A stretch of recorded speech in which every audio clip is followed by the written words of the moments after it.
イボールファクトリーです。今回は MSN06S シナンジュヘッドディスプレイベースをテッカテカに塗装します。箱はこんな感じ。月刊ガンダムエース2011年1月号の付録として作られたモデルです。趣味のハードオフ巡りで偶然発見しました。550円と安く大面積のテッカテカ塗装のテストベッドとして使えそうだなと購入してみました。今回は基本に立ち返り、これまでの様々な技法のおさらいをしながら塗装していきます。それでは作っていきましょう。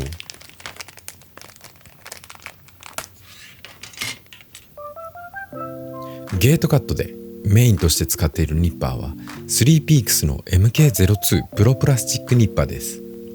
刃の背中がつらい位置になっているので、パーツギリギリまでゲートを切ることができるのでお気に入りです。ゲートカットを行います。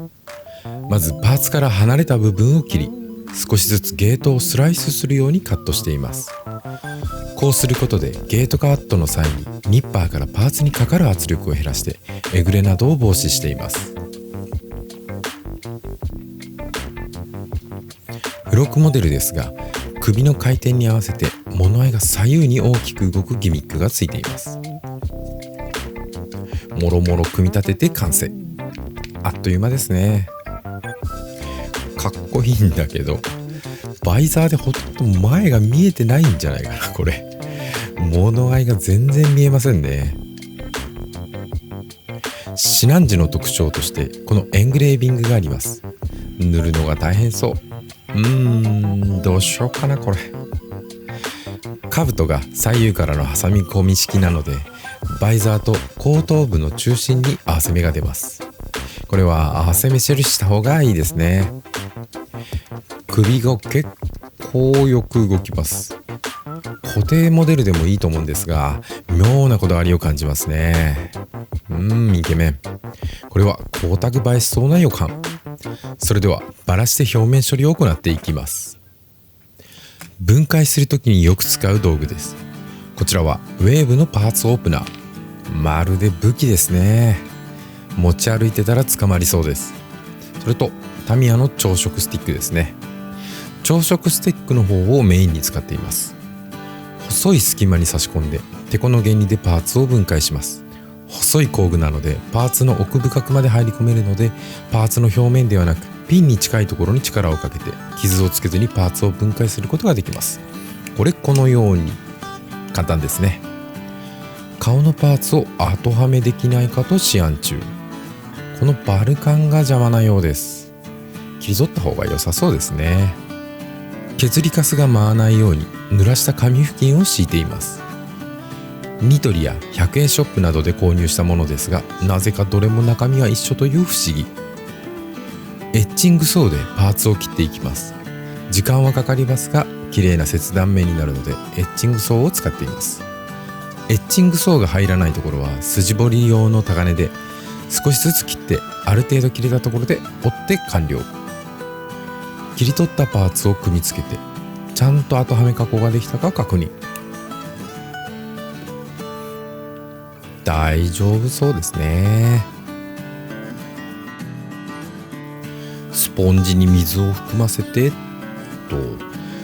スポンジでヤスリについた削りカスを拭き取っています。切削力の復活はもちろん削りカスが舞うことを防ぎます。水研ぎですね。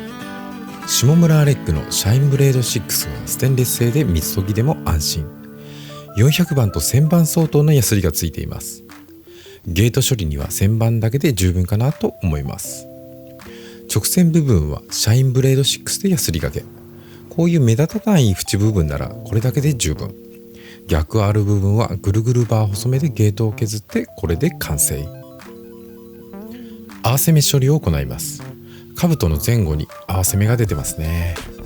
タミヤの流し込み接着剤を流し込み、ぐっとはめ合わせて溶かして合体。食器乾燥機で一晩乾燥させます。前回も紹介したんですが、たまたまセリアで見つけたこの蓋を固定しておけるタッパーがいいんですよ。タッパーの蓋って置くところがなくて邪魔なんですよね。これなら蓋を置く場所を考えなくていいので楽です。入らない。合アーセメを接着して一晩乾燥させた兜のパーツです。今回は600番から1500番のマジックヤスリでアーセメの処理を行いました。ちゃんと消えてるかな。仕上げに2000番のスポンジヤスリで表面をヤスります。最近はサフレス塗装を行うようになっていたんですが、サフを塗装した時と比べると塗膜が剥がれやすい感じがありました。対策として2000番のヤスリで表面に傷をつける、いわゆる足付け処理を行っています。塗料が密着する表面積を増やして食いつきを良くする効果があります。今回は塗膜をいじる作業が多いので、この足付け作業を行ってみました。これで塗膜が強くなるといいんですが、パーツを洗浄します。歯ブラシに食器用洗剤をつけてゴシゴシ。今回はパーツが大きいので一つずつ洗っています。普段は超音波洗浄機だけでやっています。超音波洗浄機でさらに細かい汚れを落とします。一通り洗い終わったら IKEA のサラダスピナーでぶん回して水を吹き飛ばします。以前は一つずつエアブラシでパーツの水を吹き飛ばしていたんですが、パーツを紛失してしまう可能性が高くなってしまうので、ひとまとめにネットに入れて水を吹き飛ばすことにしました。食器乾燥機に入れて数時間乾燥させます。エアブラシを買って光沢塗装をやってみようかなと思っている方が増えているようです。嬉しいですね。エアブラシを使う際はぜひこういった有機溶剤や粉塵の防護ができる防毒マスクをつけることをお勧めします。光沢塗装は特に大量に塗料を使う塗装方法なので、防護しておくに越したことはありません。健康を保って長く塗装を楽しみたいですね。見てくださいよ、この小汚い注ぎ口を。塗料を注ぐたびに毎回拭いてるんですが、それでも塗料がこびりついてしまいます。このこびりついた塗料が実は光沢塗装の天敵。この粉が塗料に混じって吹きつけて塗膜についてしまったりするんですね。それを防ぐためにお茶パックで塗料をこしています。半分に切ったお茶パックをエアブラシのカップに装着。そこに塗料を注いで余分な粉などをこし取っています。使い終わったお茶パックは専用のケースに入れて捨てています。ゴミ箱まで運ぶ間にそこら中に塗料を飛び散らせてしまいますからね。これでろ過終了。それでは楽しい塗装の時間です。まずはモデルクリーニングブラシで表面のホコリと静電気を除去。サフレス塗装なのでいきなり EX ブラックを塗装していきます。まずは塗りにくいところから塗装。全体を塗ってから塗りにくいところを塗ると、塗りやすいところの塗膜が厚くなったり塗料が垂れてしまったりすることがあるので、その予防のためです。他の塗料は溶剤3、塗料1の比率で希釈していますが、この下地の EX ブラックは2対1の比率で希釈することで厚めに塗装して多少の傷消し効果を狙っています。あ、ホコリが。そしてアーセメが消えてない。フィニッシャーズのラッカーパテでアーセメを埋めます。パテを塗り込んで一晩乾燥させてから再びヤスリをかけます。これでいいかな。ついでに全体にもヤスリをかけておきます。細かいヤスリ傷やホコリを取り除くためですね。はい、テカテカ。パーツを洗浄して再びの EX ブラック。3000番のヤスリで整えたので、すぐに光沢が出て綺麗な塗膜です。ツヤツヤですね。素晴らしい。お、アーセメ消えてないじゃん。見なかったことにして細かい部分を塗装します。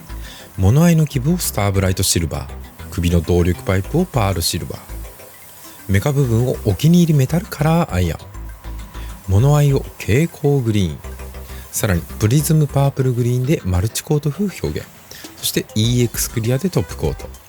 シナンジュは連邦系の機体なので物合いは緑色なんですね。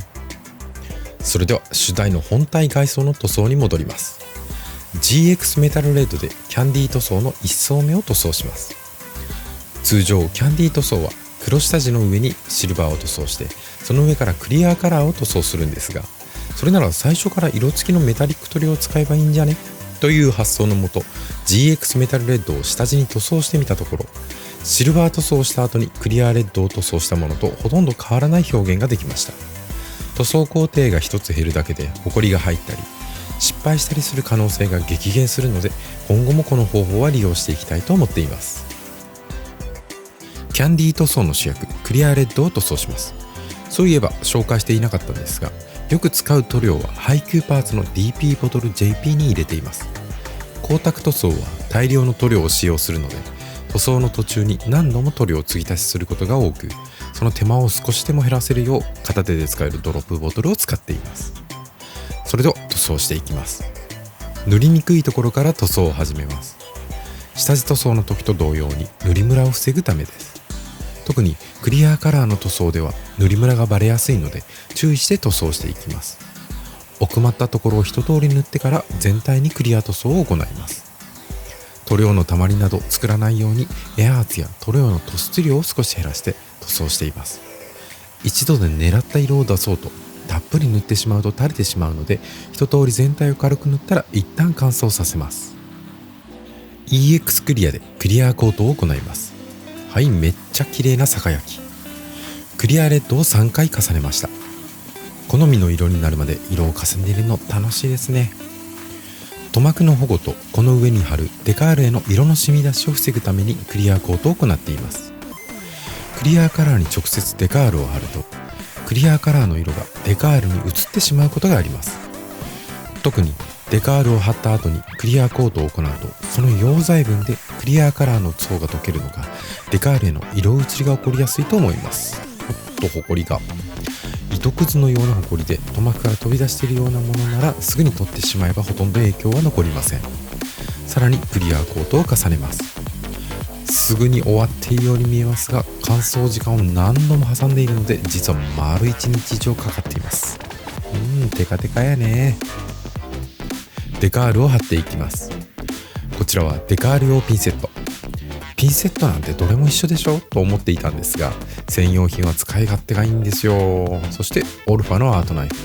刃はこまめに変えて常に切れ味を良い状態にしています。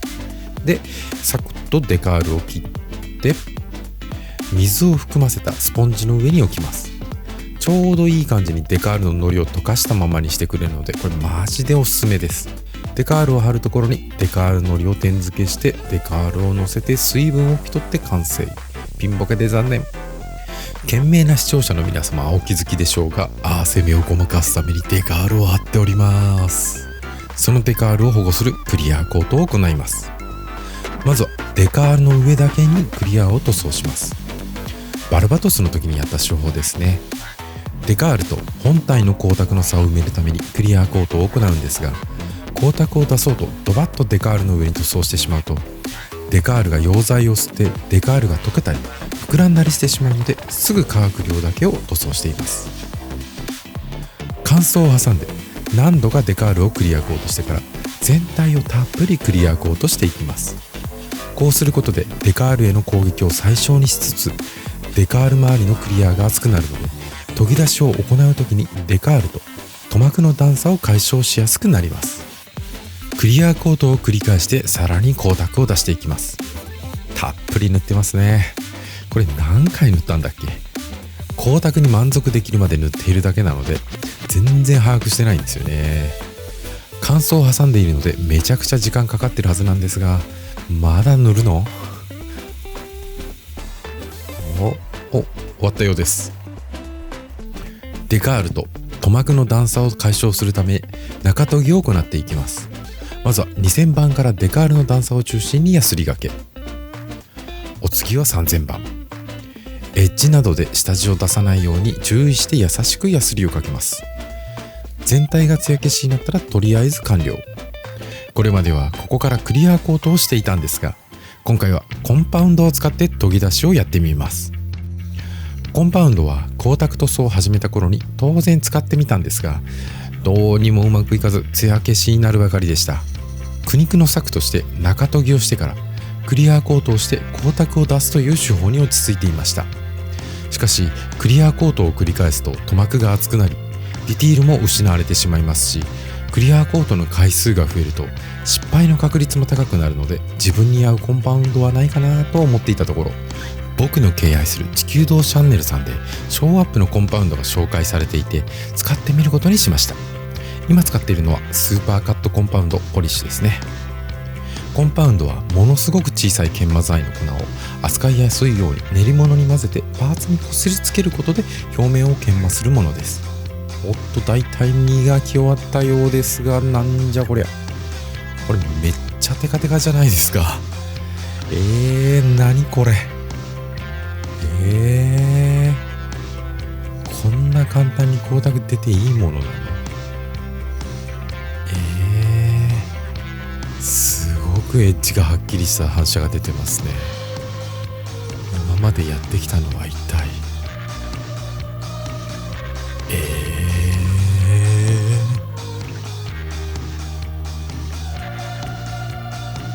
仕上げ用のフィニッシュコンパウンドを使ってみます。仕上げ用ということはさっきのより綺麗になるの？いや、そんなわけ。先ほどはメガネ拭きを使って磨きましたが、仕上げは細かいところまでできるように綿棒でやってみました。なんかめっちゃ綺麗に見えるんですが、おやこれはいけません。こんな綺麗になってはいけないのです。今までやってきたの何だったんですか。すごい光沢。全集中して曇りのない光沢を目指し、エアブラシの先端から伸びるミストにまで神経を張り巡らし、重ね続けた EX クリアは一体何だったのか。当工房の動画を初期の頃から見てくださっている方にはお分かりかと思うのですが、徐々に塗装技法が変化していて、使っている道具もかなり変わりました。サーフェーサーがいらないサフレス塗装に出会った時の衝撃も、塗りっぱなしのメタリック塗装の美しさも、変化を恐れず挑戦した結果です。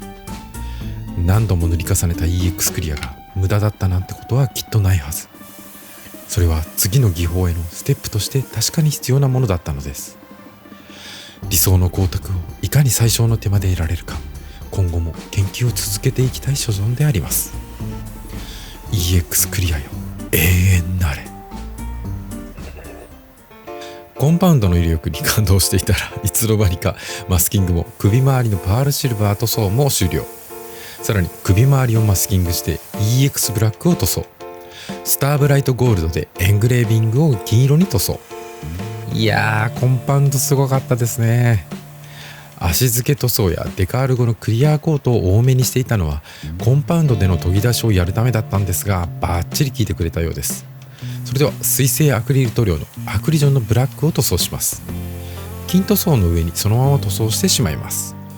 マスキングを剥がしていきます。これは気持ちいい。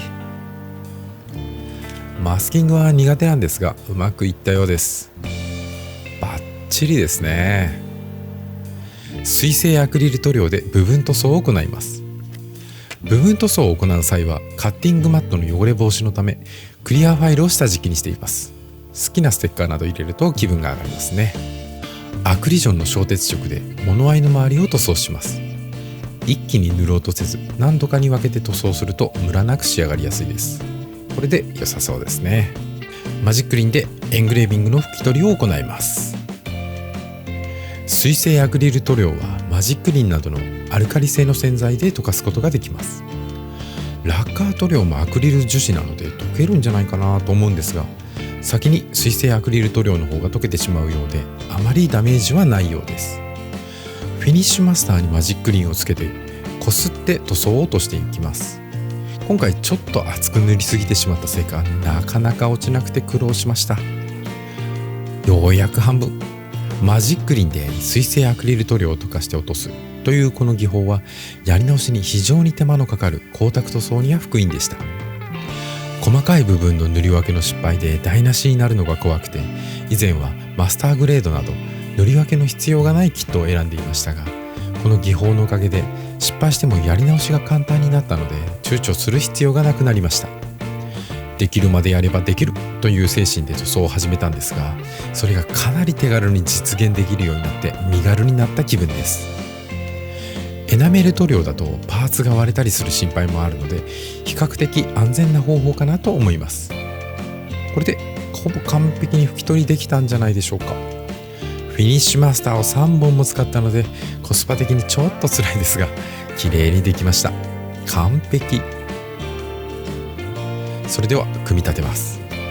今回は足付け処理をやったので塗膜が強くなっているはずですが、組み立ての時の塗膜剥がれはやっぱり怖いですね。ヒヤヒヤしながら組み立てて、これで完成。これは美しい。バルカンのノズルの奥が赤いままですね。後で塗装しておきます。本の付録とは思えない光沢具合です。これはかっこいい。ということで MSN06S シナンチュヘッドディスプレイベースのテッカテカ塗装でした。これまでの技法のおさらいとして気軽に作り始めたシナンチュヘッドでしたが、本の付録ながら大きなサイズとシャープな造形で塗装意欲をかきたてられ、予想外にこだわった塗装になりました。さらに新たな挑戦としてコンパウンドを導入し、思っていた以上の光沢を得ることができました。地球道チャンネルさん、ありがとうございます。苦手だと思っていたことも改めてやってみるとすんなりできたりすることもあるんですね。おかげでうっとりするような光沢を目にすることができました。しかしこうして改めて完成したものを見るとまだまだ改善の余地があるなぁとも感じています。今後もいろんな技法を試してさらなる光沢を目指していきたいですね。ということで MSN06S シナンチュヘッドディスプレイベースのテッカテカ塗装でした。それではまた次回の動画でお会いしましょう。トイボールファクトリーでした。新エヴァンゲリオンの公開が延期されましたね。残念。